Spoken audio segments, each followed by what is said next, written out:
പയ്യന്നൂരിലെ CPM വിമതൻ V കുഞ്ഞികൃഷ്ണന്റെ തെരഞ്ഞെടുപ്പ് committee office അടിച്ചുമാറ്റി.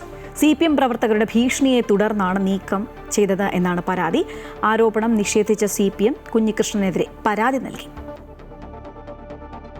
Payyanur കോത്തായമുക്കിലെ സ്വകാര്യ വ്യക്തിയുടെ പറമ്പിൽ ശനിയാഴ്ച രാവിലെ നിർമ്മാണം ആരംഭിച്ച ഓഫീസാണ് ഇന്നുച്ചയോടെ അഴിച്ചുമാറ്റേണ്ടി വന്നത്. സ്ഥലമുടമയെ CPM പ്രവർത്തകർ ഭീഷണിപ്പെടുത്തിയെന്നാണ് കുഞ്ഞികൃഷ്ണന്റെ ആരോപണം. മാഫിയ സംഘം തെരഞ്ഞെടുപ്പ് നിയന്ത്രിക്കുന്ന രീതിയിലേക്ക് മാറിയെന്ന് വി കുഞ്ഞികൃഷ്ണൻ ആരോപിച്ചു.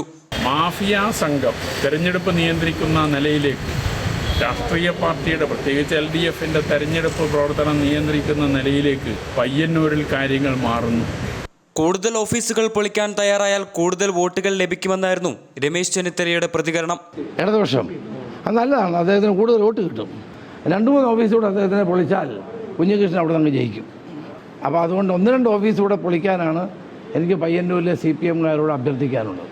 എന്നാൽ ആരോപണങ്ങൾ നിഷേധിച്ച CPM കുഞ്ഞികൃഷ്ണനെതിരെ പോലീസിലും തെരഞ്ഞെടുപ്പ് കമ്മീഷനിലും പരാതി നൽകി. അമൃത ന്യൂസ്, കണ്ണൂർ.